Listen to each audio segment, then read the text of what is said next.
Muy bien, continuamos hablando con la doctora María Lorca Susino, profesora de Economía de la Universidad de Miami. La pregunta de por qué los republicanos ponen condiciones a subir el techo de la deuda. Empiezo por ahí.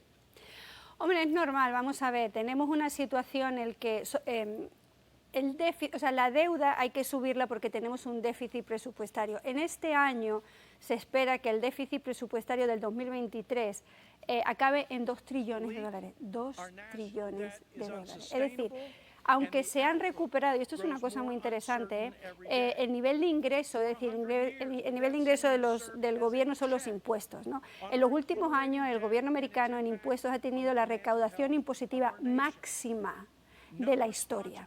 Nunca se había recaudado tantos impuestos como en estos 2 últimos años, ¿no? Sin embargo, la cantidad de gasto está desorbitada. Tanto es así que incluso al haber recibido el mayor número de ingresos en la historia, se espera que se necesiten 2 trillones de dólares para cerrar el diferencial entre los ingresos y los gastos que tenemos, ¿no?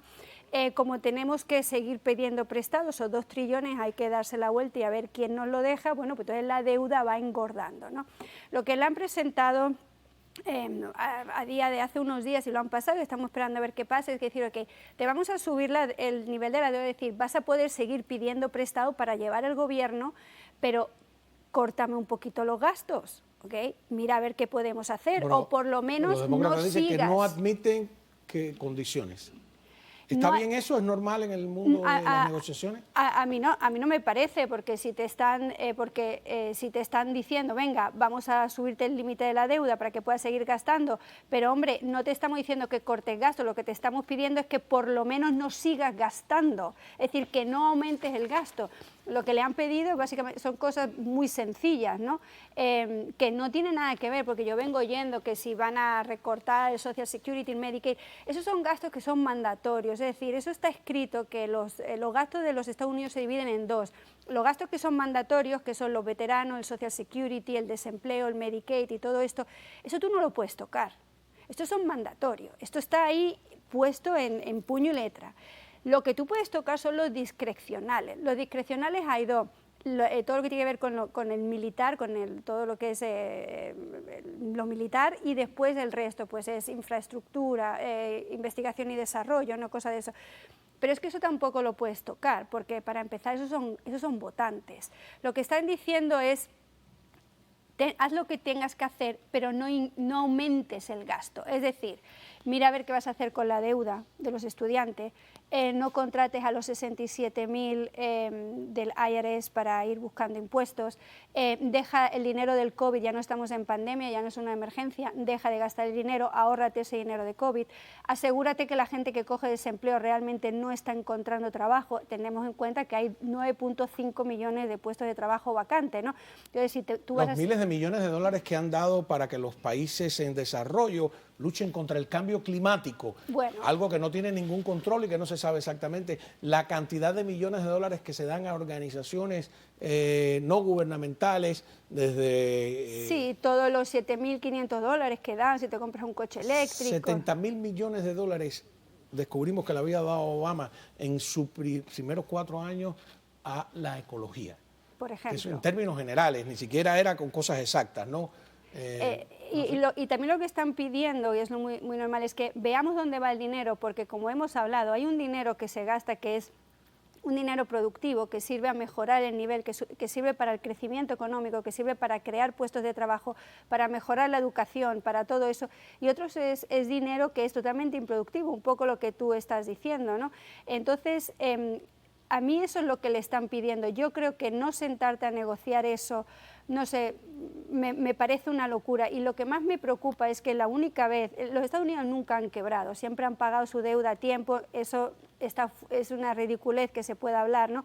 Pero a mí lo que me preocupa es que la única vez que la deuda americana recibió un golpetazo y fue devaluada por lo que se llama el S&P, fue justamente en el 2011. En el 2011 el presidente Obama mandó a negociar al vicepresidente Biden el techo de la deuda y terminamos con un downgrade de lo que son la deuda soberana. Exactamente, ¿no? Y eso costó miles de millones de dólares. O sea que Biden tiene esos antecedentes porque él dice que no acepta condiciones, pero ha invitado a Kevin McCarthy que es el líder de la mayoría republicana, este día 9 a la Casa Blanca. McCarthy ha aceptado. ¿Qué podremos esperar? ¿A qué va a pasar? Al final tiene que ponerse de acuerdo, ¿no? Hombre, Alguien tiene que ceder. Hombre, yo creo que aquí estamos ante esto. Vaya, tal y como yo lo veo, esto no es un tema político, esto es un tema del bienestar de los estadounidenses, ¿no? De la hegemonía de los Estados Unidos como país hegemónico, ¿no?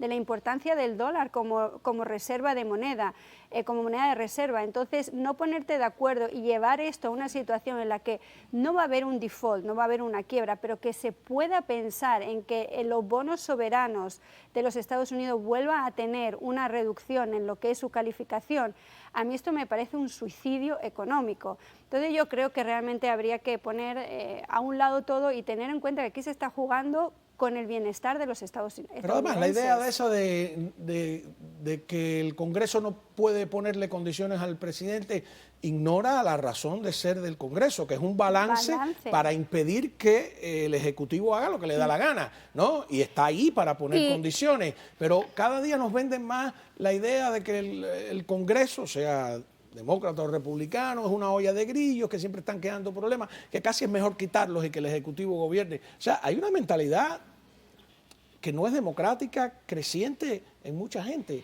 Está ahí McCarthy, está el Congreso para ponerle condiciones. ¿Cómo me vas a decir desde la presidencia, no admito condiciones? ¿Qué es eso? Los check and balance a ver, este proyecto que podrá gustarte más o menos ha pasado en una Cámara, pero tendrían que pasarla a la siguiente Cámara, presentarla a la siguiente Cámara para que los representantes del pueblo que están ahí sentados digan si les parece bien o mal, porque los representantes del pueblo están para eso, y una vez que ellos voten, bueno, pues entonces el presidente tendrá la última opinión, ¿no?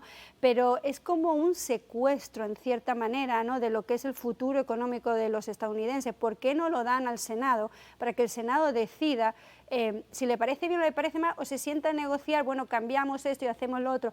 Pero algo se tiene que hacer, porque no podemos seguir gastando el dinero como si no hubiera mañana, con dos agujeros en las manos, porque el país está creciendo al 1.1%. Aquí no hay crecimiento económico, aquí no hay riqueza, los salarios están estancados. La clase media, Paraguay está creciendo, Paraguay al 4%. La clase media estadounidense cada vez está reduciendo mucho más. Tenemos un problema. Mañana pasado tengo que ir a hablar sobre el tema, tengo una conferencia sobre el tema de los problemas laborales que ya se están viendo. Estamos hablando de una inteligencia artificial que va a acabar con 70 millones de puestos de trabajo, así puede acabar así a nivel mundial. Tecnologías disruptivas. Exactamente. Le llaman, ¿no? Entonces, hay que asegurarnos de que estamos preparados para poder crecer económicamente y para mantener el nivel de vida de los estadounidenses. Y este debate, sobre todo que es un debate económico, yo creo que hay que sentarse a hablarlo no desde un punto de vista político, sino teniendo en cuenta que tienes en tus manos el futuro del país. Esto es lo que yo estoy viendo. Claro, porque al final gobernar es administrar, ¿no? Entonces, si tú crees que gobernar es otra cosa mesiánica, épica, donde tú te vas a erigir en el salvador de la humanidad, ahí empiezan los problemas, ¿no? Como el señor Petro, que después veremos en el próximo segmento, que es un pesado insoportable, que se cree que es dueño de una verdad mágica y todo eso. Hasta ahora los Estados Unidos no era así. Había gobiernos un poco de sensatez, digamos. En los últimos años ha ido desmejorando ese asunto, ¿no?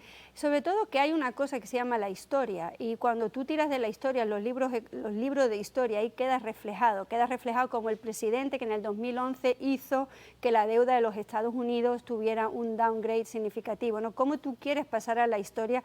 Desde el punto de vista económico, quieres pasar como un presidente que mejoró el nivel de vida de los estadounidenses, como un presidente que aumentó la clase media, como un presidente que llevó a los Estados Unidos al siglo XXI en todos los niveles, o quieres pasar como un presidente que, bueno, donde la meritocracia ya no existe, donde el esfuerzo, donde estamos viendo, y lo estamos viendo en las universidades, lo estamos viendo a todos los niveles, ¿no? Desde la pandemia, que bueno, nos tuvimos que quedar en casa, hay como una sensación de vagueza, ¿me entiendes? De que el trabajar no merece la pena, ¿no? La meritocracia, la excelencia académica, la excelencia profesional no se está viendo, ¿no? Yo creo que esto hay que cambiarlo. Porque hay otras palabras que han ido sustituyendo todo eso, ¿no? Palabras que ni me atrevo a mencionar porque me pueden acusar de ser un salvaje de derecha, primitivo, que va a atacar las aspiraciones nobles que tiene, qué sé yo, bla, bla. Yo creo que la historia está ahí. Carter hizo lo mismo. Todos los que se fueron con todas esas teorías de gasto público desmesurado. Porque además hay una verdad, que un gobierno tenga un gran gasto público no es un logro. El logro sería un gobierno donde la economía estuviera tan bien que no necesitara hacer un gran gasto público. Es todo lo contrario. O sea, pero cuando nos invierten el discurso, nos invierten la lógica, ¿no? Es que históricamente se ha visto, sí, mira, hay 3 presidentes que han pasado la historia por tener unos niveles de inflación que han terminado una recesión económica brutal. Uno fue el presidente Lyndon Johnson, ¿no? El presidente Carter, antes de fallecer, bajó los impuestos, fue el que hizo la mayor reforma impositiva en los Estados Unidos, hizo lo que es la reforma impositiva, ¿no? Carter no ha fallecido, ¿no? Presidente Kennedy, ¿no? Y vino Lyndon Johnson y fue el que lo puso. Entró tanto dinero a los Estados Unidos que hizo lo que se llamaba Guns and Bar, es decir, la guerra de Vietnam y después la gran sociedad, ¿no?